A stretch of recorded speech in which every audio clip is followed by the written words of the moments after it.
Matahari terbenam di ufuk barat, menghilang di balik cakrawala yang mulai tampak kering dan tandus. Hari itu berbeda.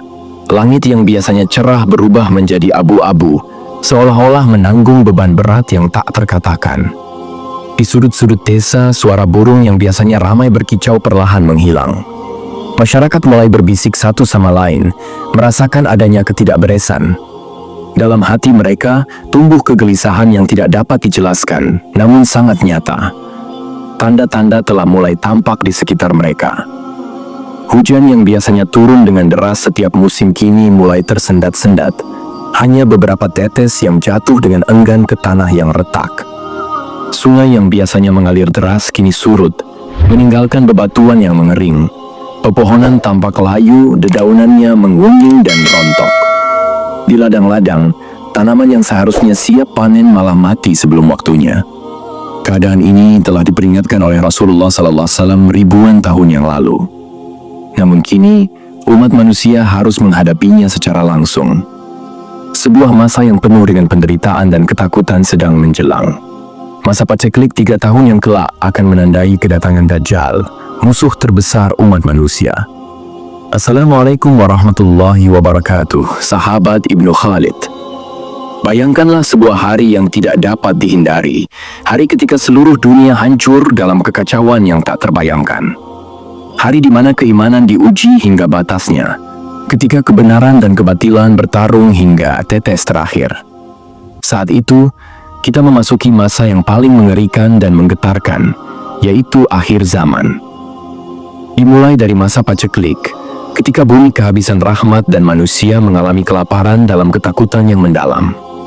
Tiba-tiba, fitnah paling dahsyat yang belum pernah ada muncul, yaitu Dajjal, makhluk penipu yang menyesatkan umat manusia dengan kekuatan ilusi.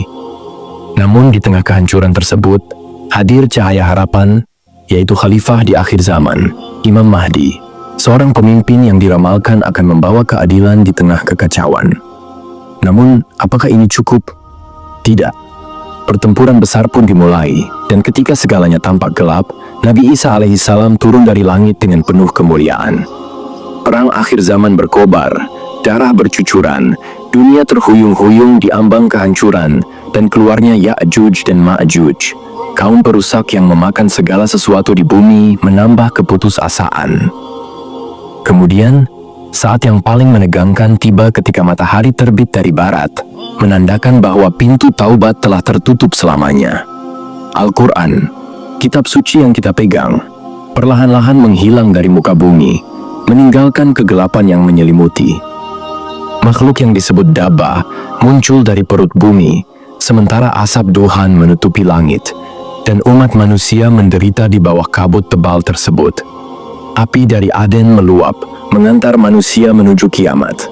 Bagi mereka yang masih beriman, angin lembut akan turun untuk mengambil nyawa mereka dengan tenang, meninggalkan dunia ini bagi mereka yang telah kafir. Akhirnya kiamat besar pun tiba. Gunung-gunung meledak, lautan meluap, dan langit terbelah, menandai akhir dari segala sesuatu. Para sahabat Ibnu Khalid, inilah yang akan kita bahas. Kisah yang telah disampaikan oleh Rasulullah SAW berabad-abad yang lalu. Kisah tentang dahsyatnya akhir zaman, suatu peristiwa yang pasti akan terjadi. Saksikan video ini hingga selesai agar tidak terjadi kesalahpahaman. Semoga kita semua mendapatkan syafaat dari Nabi Muhammad SAW dan dapat menjadi penghuni surga. Jangan lupa untuk memberikan like, subscribe, dan meninggalkan komentar jika ada hal yang perlu diluruskan dari pembahasan kali ini. Bismillah, mari kita mulai pembahasannya. Masta paceklik. Tahun pertama merupakan peringatan dari langit. Pada tahun pertama, Allah Subhanahu wa Ta'ala memerintahkan langit untuk menahan sepertiga hujannya dan bumi untuk menahan sepertiga hasil tumbuhannya. Awalnya banyak orang tidak menyadari apa yang sedang terjadi. Mereka menganggap bahwa musim kering ini adalah hal yang biasa, sebuah fenomena alam yang wajar. Namun, perlahan-lahan, mereka mulai merasakan dampak yang lebih besar. Di desa-desa, para petani meratapi sawah mereka yang gagal panen. Hasil yang biasanya melimpah kini hanya tersisa setengah. Orang-orang berkumpul di pasar, saling berbicara dengan nada cemas, berusaha mencari penjelasan atas apa yang terjadi. Mereka mulai menyimpan cadangan makanan dengan lebih hati-hati, tetapi rasa khawatir itu tidak mudah untuk diusir. Di malam hari, keluarga-keluarga duduk dalam kesunyian, berdoa agar hujan kembali turun. Namun, doa-doa tersebut tampak tak terjawab. Matahari yang terik membakar tanah di siang hari, sementara malam yang biasanya sejuk kini terasa menusuk tulang akibat angin kering yang berhembus tanpa henti. Orang-orang mulai mengalami mimpi buruk seolah-olah langit dan bumi meramalkan kehancuran yang lebih besar. Keresahan dan ketakutan menyelimuti manusia di tahun pertama. Ketakutan mulai meresap ke dalam hati setiap individu. Anak-anak menangis karena kelaparan, sementara orang tua mereka semakin khawatir tentang masa depan. Di masjid-masjid, para ulama mulai memberikan khutbah yang lebih serius, memperingatkan bahwa ini mungkin merupakan tanda dari Allah Subhanahu wa Ta'ala. Mereka mengingatkan umat untuk memperbanyak doa dan zikir, meskipun di sudut hati mereka sendiri terdapat kecemasan yang sama. Apa yang akan terjadi selanjutnya? Para petani yang dahulu bekerja di ladang dengan semangat kini mulai kehilangan harapan. Mereka berdiri memandangi ladang-ladang yang kering, dengan tangan yang bergetar akibat kelelahan dan ketakutan. Apa yang akan kita makan besok? Tanya seorang petani kepada rekannya, suaranya parau dan penuh keputusasaan. Tidak ada jawaban yang memadai, hanya keheningan yang lebih mengerikan daripada kata-kata. Suara-suara aneh mulai terdengar di malam hari. Angin yang berhembus membawa bisikan-bisikan yang tidak dapat dipahami, seolah-olah alam sedang memperingatkan manusia akan bencana yang lebih besar. Beberapa individu mulai melihat bayangan-bayangan di sudut mata mereka, seolah-olah ada sesuatu yang mengintai dari kegelapan. Hati mereka semakin dipenuhi dengan rasa takut yang tidak dapat dijelaskan. Tahun kedua membawa penderitaan yang semakin mendalam. Allah Subhanahu wa Ta'ala memerintahkan langit untuk menahan 2/3 dari hujannya, dan bumi untuk menahan 2/3 dari hasil tumbuhannya. Langit yang dahulu memberi kehidupan kini berubah menjadi musuh yang tak terlihat. Hujan yang dinanti-nantikan tidak lagi datang.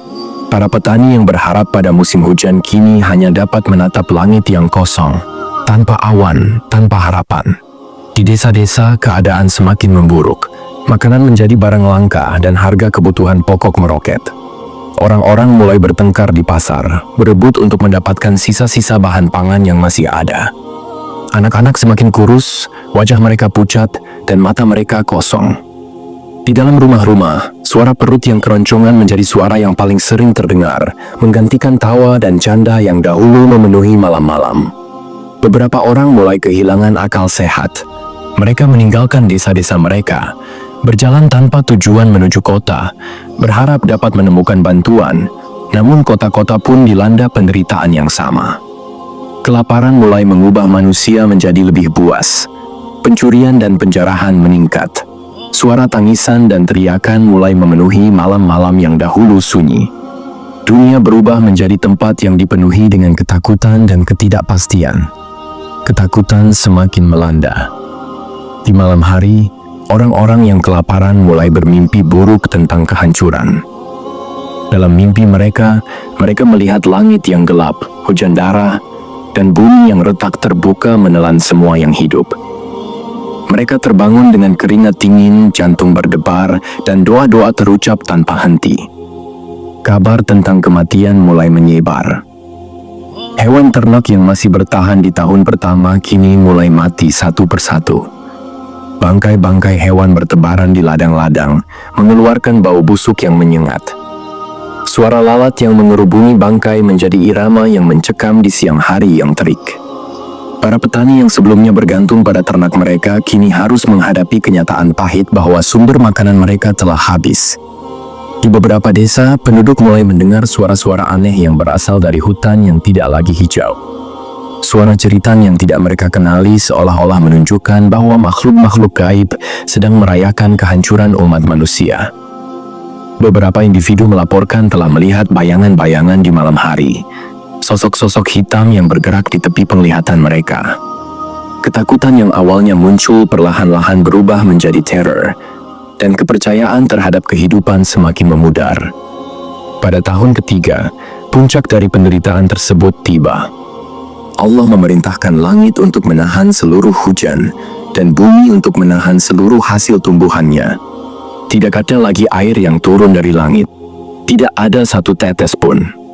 Langit yang dulunya biru dan penuh harapan kini berubah menjadi abu-abu kelam, seperti kain kafan yang menutupi bumi yang sekarat. Di ladang-ladang, tanah retak semakin parah dan tidak ada satupun tanaman yang tumbuh. Semua makhluk hidup tampak sekarat. Hewan-hewan ternak yang tersisa mati satu persatu, tubuh mereka kering karena kelaparan dan kekurangan air. Bangkai-bangkai hewan berserakan di mana-mana, menjadi simbol dari kehancuran yang melanda seluruh bumi. Orang-orang yang masih bertahan kini hanya memiliki satu pilihan, bergantung kepada Allah. Rasulullah Shallallahu Alaihi Wasallam telah memperingatkan bahwa pada masa ini, manusia hanya akan dapat bertahan hidup dengan tahlil, takbir, dan tahmid. Zikir menjadi pengganti makanan, satu-satunya hal yang mampu menjaga tubuh mereka tetap hidup di tengah kehancuran ini. Namun meskipun zikir terus terucap, ketakutan tidak pernah benar-benar sirna. Setiap malam, mereka mengalami mimpi buruk. Dalam mimpi tersebut, mereka melihat sosok Dajjal yang semakin mendekat, membawa kehancuran yang tak terbayangkan. Beberapa individu mulai kehilangan kewarasan. Mereka berteriak di tengah malam dengan mata kosong, seolah-olah telah menyaksikan kengerian yang akan datang. Ketegangan di antara mereka meningkat dan saling mencurigai mulai merajalela. Mereka percaya bahwa di antara mereka terdapat individu yang telah menyerahkan diri kepada kekuatan jahat yang telah membuka pintu bagi Dajjal. Desas-desus ini menimbulkan ketegangan di desa-desa yang sudah terpecah. Beberapa orang yang tidak lagi mampu menahan rasa takut mulai bertindak di luar nalar, menyerang tetangga mereka sendiri dengan tuduhan-tuduhan yang tidak berdasar. Dalam masa kehancuran dunia ini, kemunculan Dajjal semakin nyata. Di tengah kehancuran dan kesengsaraan yang melanda dunia, manusia semakin kehilangan arah. Ketakutan yang sebelumnya hanya terasa sebagai bayangan dalam pikiran kini telah menjadi nyata dan mencolok di setiap sudut dunia. Tidak ada lagi makanan yang tersisa, air telah mengering, dan pepohonan pun mati. Teknologi yang dahulu dianggap sebagai puncak kejayaan umat manusia kini tampak tak berdaya di hadapan kehendak Tuhan. Dunia berada di ambang kehancuran total ketika tiba-tiba kabar yang menakutkan menyebar dengan cepat. Dajjal telah muncul. Dajjal yang telah diperingatkan dalam hadis-hadis Nabi Muhammad SAW kini hadir dengan kekuatan yang tak terbayangkan. Sosoknya menakutkan dengan satu mata yang buta, namun auranya begitu mempesona sehingga banyak orang tertarik padanya. Dengan teknologi yang sangat canggih, Dajjal mampu berkeliling dengan cepat, muncul di setiap benua dan negara dalam sekejap. Kemunculannya disertai dengan tipu daya yang membuat orang-orang yang lemah iman dan ketakutan di masa paceklik ini merasa bahwa ia adalah penyelamat mereka. Dalam satu hari, Dajjal mampu menjelajahi desa-desa, dan banyak orang menjadi pengikutnya, menyebarkan fitnahnya.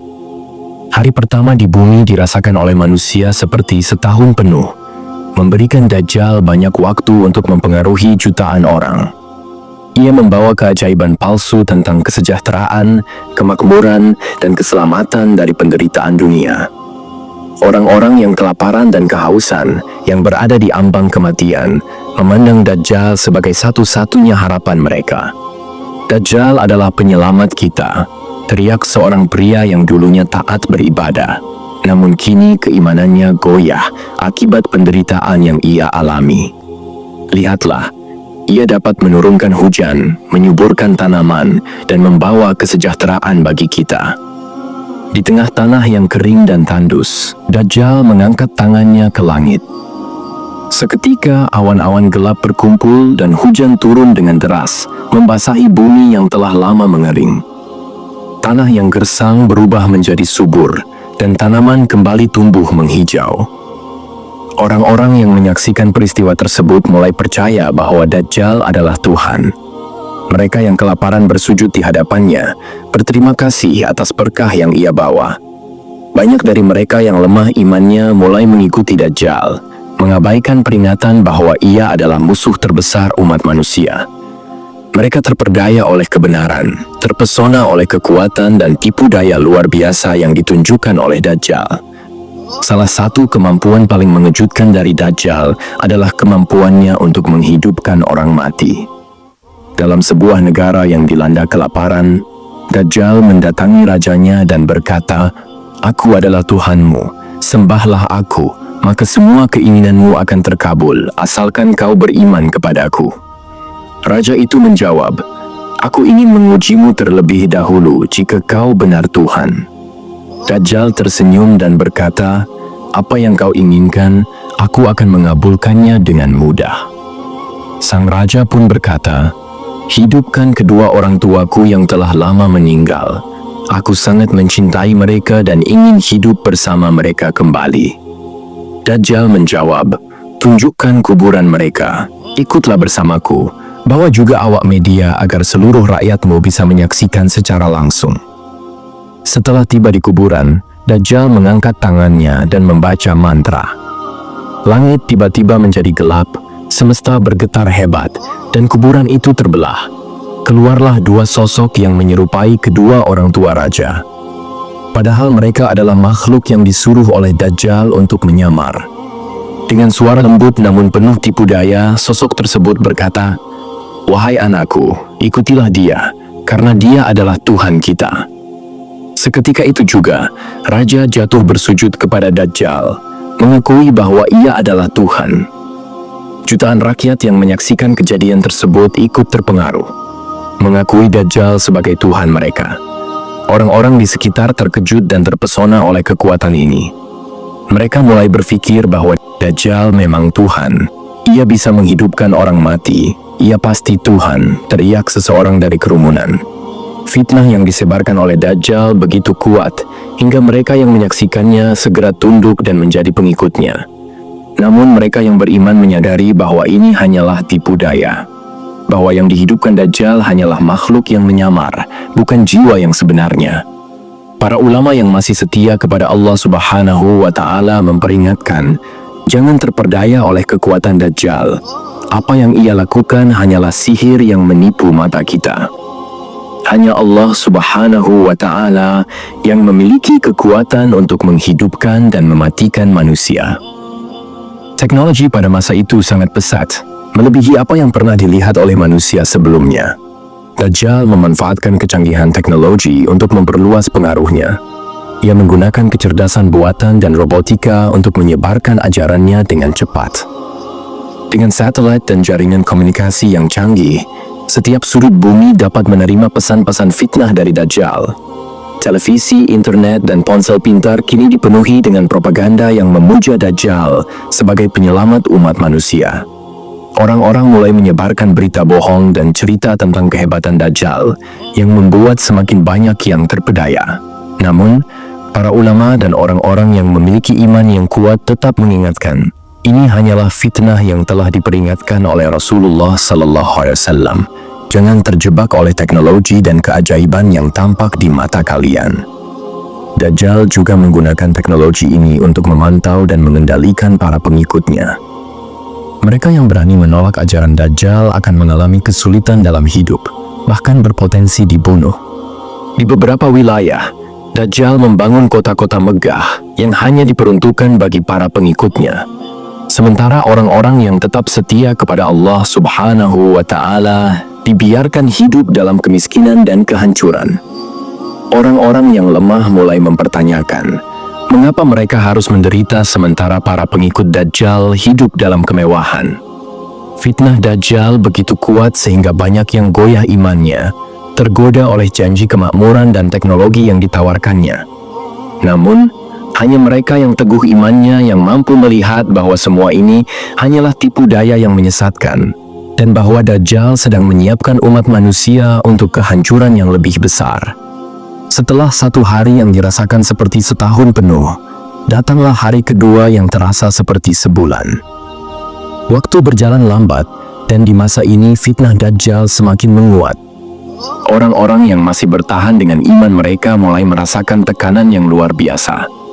Mereka hidup dalam ketakutan dan penderitaan, menyaksikan bagaimana Dajjal menaklukkan dunia satu persatu. Hari ketiga tiba dan terasa seperti sepekan penuh. Dajjal kini hampir menguasai seluruh bumi, pengikutnya semakin banyak, dan umat Islam yang setia mulai terdesak. Mereka mencari perlindungan di tempat-tempat terpencil, berdoa agar Allah segera mengirimkan pertolongannya. Dalam hari-hari ini, Dajjal memperlihatkan kekuatannya yang paling mengerikan, mengendalikan alam semesta. Ia dapat memerintahkan matahari untuk terbit dari barat, membuat bintang-bintang berguguran, dan menyebabkan gempa bumi besar di seluruh dunia. Di tengah semua kekacauan ini, umat Islam yang masih setia kepada Allah Subhanahu wa Ta'ala berusaha sekuat tenaga untuk bertahan. Mereka memperbanyak doa dan zikir, memohon agar Allah memberikan mereka kekuatan untuk melewati masa-masa fitnah ini. Namun, jumlah mereka semakin sedikit karena Dajjal berhasil mempengaruhi sebagian besar umat manusia, menawarkan mereka kehidupan yang mudah dan penuh kenikmatan, sementara yang setia kepada Allah harus hidup dalam penderitaan. Dajjal menjanjikan kekayaan, kesehatan, dan kebahagiaan, namun semua itu hanya bersifat sementara. Para pengikutnya menikmati segala kelebihan yang ia berikan, tetapi mereka tidak menyadari bahwa semua itu adalah tipuan. Di balik semua kenikmatan tersebut, mereka telah menyerahkan jiwa mereka kepada kejahatan yang paling besar. Dajjal dengan teknologi dan kekuatannya mampu mempengaruhi pikiran manusia, membuat mereka buta akan kebenaran. Sebanyak 313 orang yang saleh berkumpul di Mekah, menunggu kedatangan Imam Mahdi. Di tengah kekacauan yang merajalela, di saat dunia berada dalam cengkeraman fitnah yang luar biasa dari Dajjal, ada sebuah harapan yang mulai tumbuh di hati umat Islam yang masih setia kepada Allah Subhanahu wa Ta'ala. Sebuah kabar menyebar secara diam-diam, berbisik di antara orang-orang yang beriman, bahwa Imam Mahdi akan segera muncul. Ia adalah sosok yang telah disebutkan dalam banyak hadis oleh Nabi Muhammad SAW, seorang pemuda yang akan memimpin umat Islam melawan kezaliman dan menegakkan keadilan di akhir zaman. Namun Imam Mahdi belum muncul secara terbuka. Orang-orang yang mengetahui tanda-tandanya berkumpul di kota suci Mekah bahwa Imam Mahdi akan datang dari garis keturunan Nabi Muhammad SAW dan akan dibayat oleh orang-orang pilihan. Di tengah hiruk pikuk dan kehancuran dunia, terkumpullah 313 orang saleh di sekitar Ka'bah, di Masjidil Haram, Mekah. Mereka adalah orang-orang yang telah dipilih oleh Allah Subhanahu wa Ta'ala untuk menjadi pasukan Imam Mahdi. Di antara mereka terdapat pemuda-pemuda terbaik dari seluruh penjuru dunia yang datang dengan hati penuh iman, meninggalkan keluarga dan harta benda mereka, menempuh perjalanan jauh hanya untuk memenuhi panggilan ini. Setiap wajah mencerminkan ketulusan dan kekuatan iman, meskipun mereka berasal dari latar belakang yang berbeda-beda. Petani dari pedesaan, sarjana dari kota-kota besar, pejuang yang telah bertarung melawan kezaliman, dan ulama yang selama ini menyebarkan ilmu di tengah masyarakat. Mereka adalah sosok-sosok yang dipilih oleh Allah Subhanahu wa Ta'ala karena ketakwaan, keberanian, dan kesetiaan mereka kepada Islam. Di tengah derita kelaparan, kehancuran, dan ketakutan yang melanda dunia, mereka tetap tegar. Di saat banyak umat manusia tunduk pada tipu daya Dajjal, mereka tetap teguh dalam keyakinan bahwa Allah Subhanahu wa Ta'ala akan mengirimkan pertolongannya. 313 orang ini tahu bahwa mereka akan menjadi bagian dari pasukan yang akan mengalahkan fitnah terbesar yang pernah ada. Di Mekah, suasana terasa khusyuk. Malam-malam dilalui dengan doa dan zikir, sementara siang hari diisi dengan persiapan batin dan fisik. Mereka menyadari bahwa saat Imam Mahdi muncul, tugas mereka bukanlah tugas yang mudah. Mereka akan menghadapi kekuatan besar dari Dajjal dan pengikutnya, yang telah menyebar ke seluruh penjuru dunia dengan teknologi canggih dan tipu muslihat yang mengguncang iman. Namun mereka tidak gentar.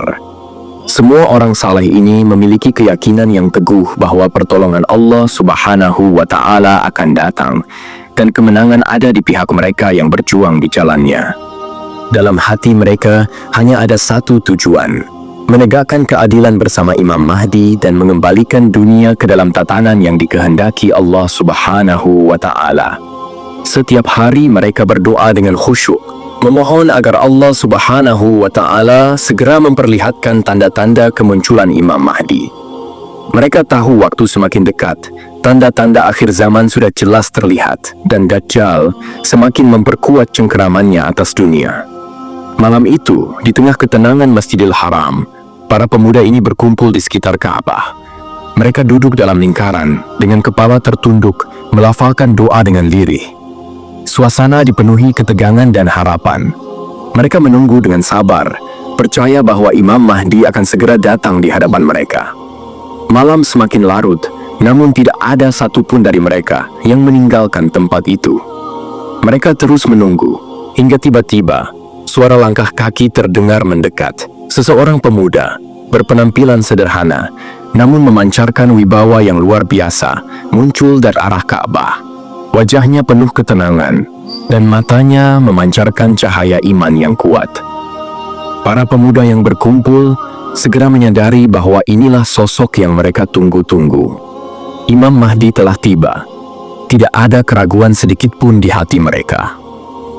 Hati mereka dipenuhi dengan kelegaan dan keyakinan bahwa inilah pemimpin yang akan membawa mereka keluar dari kegelapan dunia yang dipenuhi fitnah Dajjal. Satu persatu, 313 orang soleh ini mendekati Imam Mahdi, mengulurkan tangan mereka untuk membayat pemimpin yang ditunjuk oleh Allah Subhanahu wa Ta'ala. Dengan hati yang penuh keyakinan, mereka bersumpah setia untuk berjuang di sisinya, siap mengorbankan jiwa dan raga demi menegakkan kebenaran di muka bumi. Dengan nama Allah, seorang yang saleh mengucapkan dengan suara tegas, "Saya akan mengikuti setiap langkahmu, wahai Imam Mahdi. Saya akan berjuang bersama untuk menegakkan Islam dan melawan fitnah Dajjal." Setelah semua orang membayat Imam Mahdi, suasana menjadi hening sejenak. Di tengah keheningan tersebut, Imam Mahdi menatap para pengikutnya dan berkata, "Fitnah yang kita hadapi adalah yang terbesar dalam sejarah umat manusia. Namun kita tidak akan gentar karena Allah bersama kita. Kalian adalah orang-orang pilihan, dan bersama-sama kita akan mengalahkan Dajjal." Para pemuda yang telah berkumpul merasakan semangat yang luar biasa membara dalam hati mereka. Mereka menyadari bahwa tugas yang menanti tidaklah mudah, tetapi mereka yakin bahwa kemenangan adalah janji Allah Subhanahu wa Ta'ala bagi mereka yang bersabar dan berjuang di jalannya. Setelah pembayatan tersebut, Imam Mahdi memimpin pasukannya dalam persiapan. Mereka tidak hanya mengasah kekuatan fisik, tetapi juga memperkuat spiritualitas mereka. Zikir dan doa senantiasa terlantun, sementara Imam Mahdi terus memberikan arahan dan bimbingan tentang bagaimana mereka akan menghadapi Dajjal. Dajjal, dengan teknologi yang sangat canggih, sedang menyiapkan serangan terakhirnya untuk menguasai seluruh dunia. Dia menyebarkan fitnahnya melalui media dan perangkat teknologi yang bahkan umat manusia belum sepenuhnya pahami. Namun, para pengikut Imam Mahdi menyadari bahwa kekuatan terbesar mereka bukanlah teknologi, melainkan iman yang teguh. Di seluruh dunia, berita tentang kemunculan Imam Mahdi mulai menyebar. Umat Islam yang masih beriman mendengar kabar ini dan mulai mencari cara untuk bergabung dengan pasukan Imam Mahdi. Namun, perjalanan menuju Mekah tidaklah mudah. Dajjal telah menguasai banyak wilayah dan para pengikutnya siap menghancurkan siapa saja yang menentang mereka. Ketika pasukan Imam Mahdi telah terbentuk, fitnah dari Dajjal semakin menggila. Dunia berada di ambang kehancuran total dengan peperangan, kelaparan, dan bencana alam yang melanda setiap sudut bumi. Para pengikut Dajjal semakin merajalela, menguasai wilayah demi wilayah dengan tipu daya yang menyesatkan. Namun, Imam Mahdi dan pasukannya tetap teguh. Mereka bersiap untuk menghadapi perang terbesar yang belum pernah terjadi dalam sejarah umat manusia. Perang ini bukan hanya sekadar pertarungan fisik, tetapi juga pertarungan iman, di mana kebenaran dan kebatilan akan saling berhadapan dalam pertempuran akhir zaman. Dunia kini menunggu detik-detik menuju pertarungan terakhir antara Imam Mahdi dan Dajjal. Umat manusia terbelah menjadi dua. Mereka yang mengikuti kebenaran dan mereka yang terperdaya oleh fitnah Dajjal. Masa-masa sulit telah tiba, namun kemenangan Allah Subhanahu wa ta'ala adalah pasti bagi mereka yang tetap berpegang teguh pada iman. Kecerdasan dan kehebatan teknologi berada di bawah Imam Mahdi. Di masa fitnah besar yang disebarkan oleh Dajjal, Imam Mahdi dan pengikutnya tidak hanya kuat dalam keimanan, tetapi juga memiliki kecerdasan luar biasa.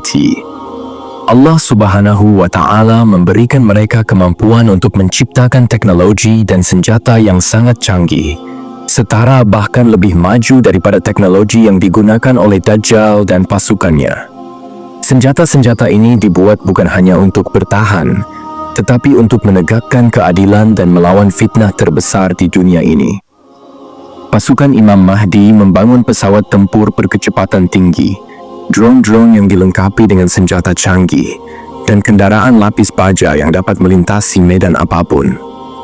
Mereka juga mengembangkan peralatan komunikasi rahasia yang tidak dapat diakses oleh teknologi Dajjal, memungkinkan mereka untuk berkoordinasi secara efisien dalam peperangan. Semua teknologi ini dikembangkan oleh para pengikut Imam Mahdi yang, selain saleh, juga sangat jenius dan berinovasi dalam berbagai bidang ilmu pengetahuan dan teknologi. Peperangan pun berkecamuk, dan pasukan Imam Mahdi selalu keluar sebagai pemenang berkat bantuan Allah Subhanahu wa ta'ala dan takdir yang sudah tertulis sejak berabad-abad yang lalu. Setiap pertempuran yang mereka hadapi adalah pertempuran yang berat karena Dajjal dan pengikutnya memiliki teknologi yang sangat canggih serta kekuatan fitnah yang membuat orang-orang mudah tergoda untuk berpaling dari kebenaran.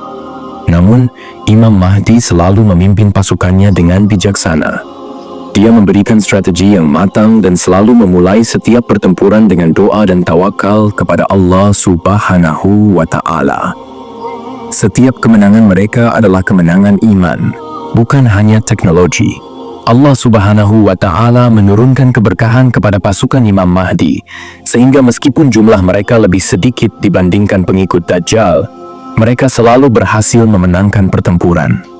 Setelah melihat banyaknya kemenangan yang diraih oleh Imam Mahdi dan pasukannya, semakin banyak orang yang tadinya bersembunyi karena takut pada Dajjal, mulai berani keluar dan bergabung dengan pasukan Imam Mahdi.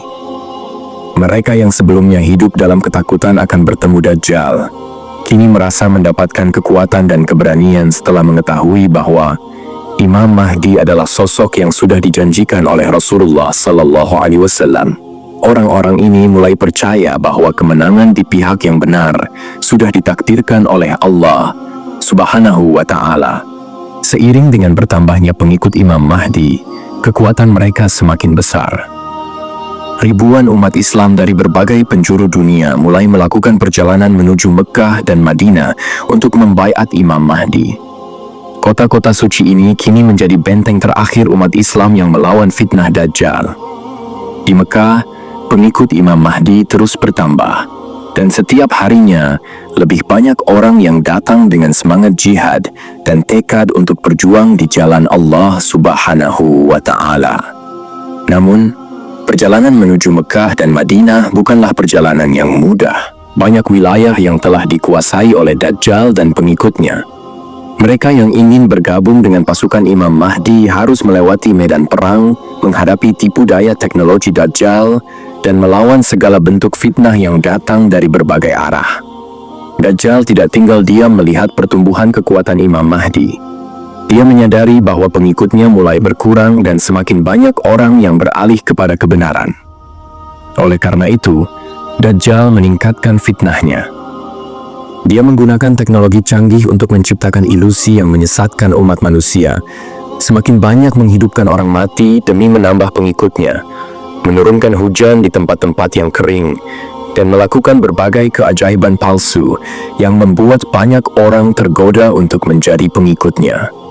Teknologi Dajjal sangat canggih dan mengerikan, dan dia dapat mengelilingi dunia dalam waktu yang sangat singkat menggunakan pesawat-pesawat tempur yang jauh lebih cepat daripada teknologi masa kini.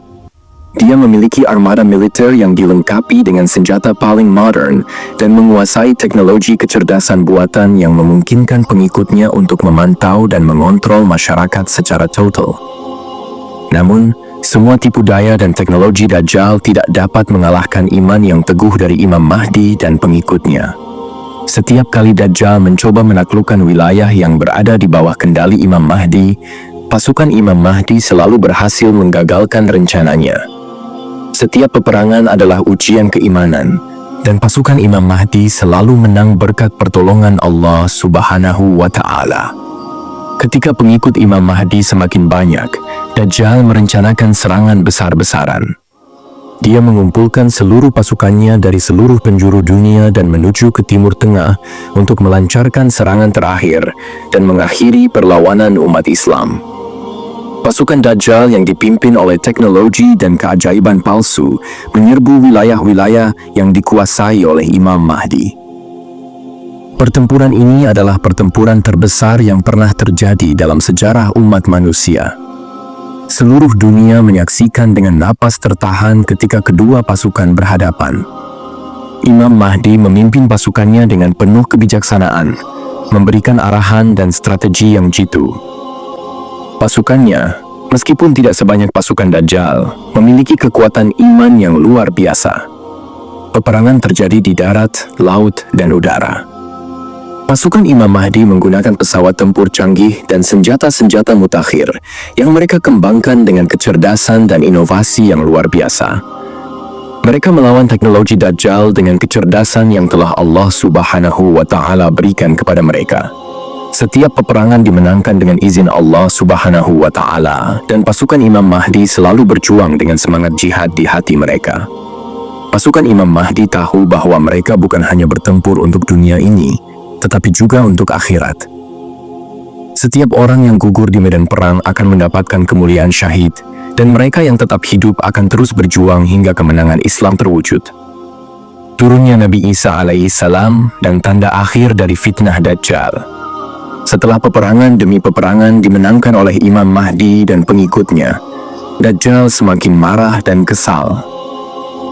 Fitnahnya menyebar dengan cepat, namun keberhasilan pasukan Imam Mahdi menghalangi rencananya.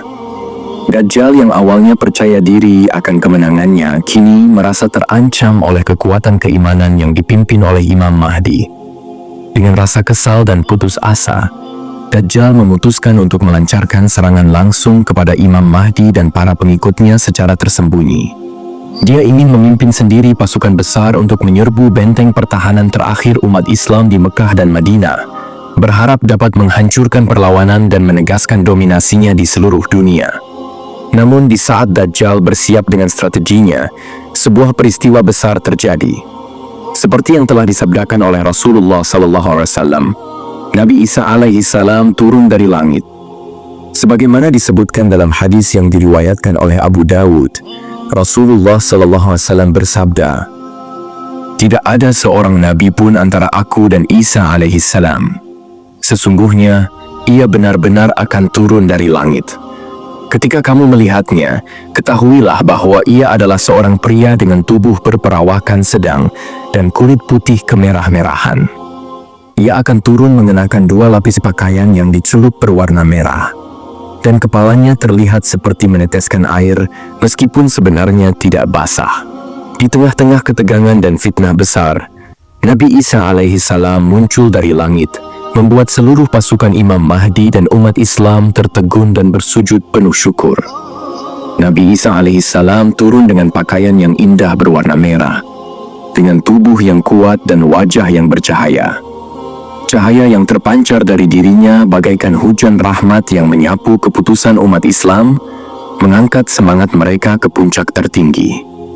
Nabi Isa alaihi salam turun ke bumi dengan misi mulia, yaitu menyerukan kepada manusia agar kembali mengikuti ajaran Rasulullah SAW, memperbaiki kehidupan umat manusia, dan mengakhiri fitnah terbesar yang pernah ada, yaitu fitnah Dajjal. Setelah turun dari langit, hal pertama yang dilakukan oleh Nabi Isa alaihissalam adalah menunaikan sholat. Namun yang menarik, Nabi Isa alaihissalam tidak mengambil alih kepemimpinan sholat, melainkan menjadi makmum di belakang Imam Mahdi. Ini adalah tanda penghormatan yang diberikan Allah Subhanahu wa Ta'ala kepada umat Rasulullah Sallallahu Alaihi Wasallam bahwa Nabi Isa alaihissalam, meskipun merupakan salah satu nabi besar, tetap menghormati kepemimpinan Imam Mahdi sebagai pemimpin akhir zaman. Rasulullah Sallallahu Alaihi Wasallam bersabda, "Sekelompok dari umatku akan terus berperang demi kebenaran secara terang-terangan hingga hari kiamat. Saat Isa bin Maryam turun, pemimpin mereka Al-Mahdi akan berkata, 'Datanglah dan pimpinlah sholat kami.' Namun Nabi Isa alaihissalam akan menjawab, 'Tidak, sesungguhnya sebagian dari kalian adalah pemimpin bagi sebagian yang lain.'" Sebagai kehormatan yang diberikan Allah Subhanahu wa Ta'ala kepada umat ini. Dalam hadis yang lain, dijelaskan bahwa ketika Nabi Isa alaihissalam turun dan mendapati umat Islam siap untuk melaksanakan sholat, panggilan sholat dikumandangkan. Para sahabat dan pengikut Imam Mahdi menatap Nabi Isa alaihissalam dengan penuh harapan ingin melihatnya memimpin sholat. Namun Nabi Isa alaihissalam dengan rendah hati menolak. Tiba-tiba Nabi Isa alaihissalam sudah berada di antara mereka dan panggilan sholat dikumandangkan. Kemudian seseorang berkata kepadanya, "Majulah dan pimpinlah sholat, wahai Nabi Allah Isa." Dia menjawab, "Biarlah pemimpin kalian yang maju dan mengimami sholat." Momen Nabi Isa alaihissalam menjadi makmum di belakang Imam Mahdi adalah momen yang monumental. Itu bukan hanya simbol keharmonisan dan persatuan, tetapi juga bukti nyata kebenaran janji Allah Subhanahu wa Ta'ala yang telah disampaikan berabad-abad sebelumnya oleh Rasulullah Sallallahu Alaihi. Kehadiran Nabi Isa alaihissalam memberikan semangat baru kepada umat Islam di seluruh dunia. Kini mereka tidak hanya memiliki Imam Mahdi sebagai pemimpin, tetapi juga Nabi Isa alaihissalam yang mendukung mereka. Fitnah Dajjal semakin mendekati akhir karena dengan turunnya Nabi Isa alaihissalam, seperti yang telah disabdakan oleh Rasulullah Sallallahu Alaihi Wasallam, Dajjal akan segera ditaklukkan. Di sisi lain, Dajjal merasakan ketakutan yang belum pernah dia rasakan sebelumnya. Turunnya Nabi Isa alaihissalam menjadi tanda bagi seluruh umat manusia bahwa akhir dari fitnahnya sudah dekat. Dengan sisa kekuatan yang dimilikinya, Dajjal mencoba melancarkan serangan terakhir. Dia berusaha mengumpulkan seluruh pasukannya untuk menyerang Mekah dan Madinah, tetapi Allah Subhanahu wa Ta'ala melindungi kedua kota suci tersebut. Teknologi canggih yang dikuasai oleh pengikut Dajjal kini tidak lagi cukup untuk menghadapi kekuatan iman yang dipimpin oleh Imam Mahdi dan didukung oleh Nabi Isa alaihissalam. Pasukan Dajjal mulai terpecah, dan banyak yang beralih kepada kebenaran setelah melihat kekalahan berulang kali. Dalam pertempuran terakhir, Nabi Isa alaihissalam memimpin umat Islam untuk menghadapi Dajjal secara langsung. Pasukan Imam Mahdi yang semakin bertambah kini bersiap untuk melancarkan serangan besar. Namun Nabi Isa alaihissalam mengetahui bahwa takdir Dajjal sudah ditentukan dengan kekuatan yang diberikan oleh Allah Subhanahu wa Ta'ala. Nabi Isa alaihissalam membunuh Dajjal, mengakhiri fitnah terbesar yang pernah ada di dunia ini. Setelah Dajjal beserta pasukannya terbunuh, kedamaian mulai kembali di bumi. Umat Islam merayakan kemenangan. Tetapi kemenangan ini tidak diraih hanya dengan teknologi atau kekuatan fisik. Kemenangan ini adalah kemenangan iman. Kemenangan mereka yang bertahan di jalan Allah Subhanahu wa Ta'ala, meskipun harus menghadapi cobaan dan fitnah yang luar biasa. Dengan terbunuhnya Dajjal, umat Islam memasuki era kedamaian di bawah kepemimpinan Nabi Isa alaihissalam dan Imam Mahdi. Dunia yang sebelumnya hancur oleh fitnah dan peperangan kini kembali damai dan penuh berkah. Nabi Isa alaihissalam menyerukan kepada seluruh umat manusia untuk kembali kepada ajaran Tauhid, menyembah Allah Subhanahu wa Ta'ala dan mengikuti ajaran Rasulullah Sallallahu Alaihi Wasallam. Peperangan terakhir telah dimenangkan dan umat Islam kini hidup dalam keadilan dan kesejahteraan sebagaimana yang dijanjikan oleh Allah Subhanahu wa Ta'ala dan disampaikan oleh Rasulullah SAW berabad-abad yang lalu. Sesuai dengan tugas yang diamanahkan kepadanya, Nabi Isa alaihissalam menghancurkan salib di seluruh penjuru dunia.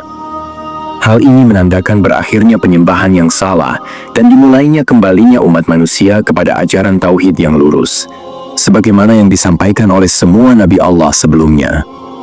Dengan menghancurkan salib, Nabi Isa alaihissalam meluruskan kembali pemahaman yang salah bahwa dirinya disalib dan meninggal di kayu salib.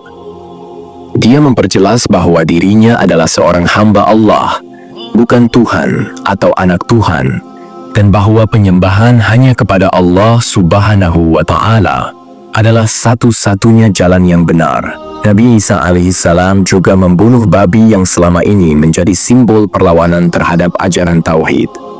Dengan membunuh babi, larangan Allah Subhanahu wa Ta'ala terhadap hewan tersebut ditegakkan kembali dengan tegas.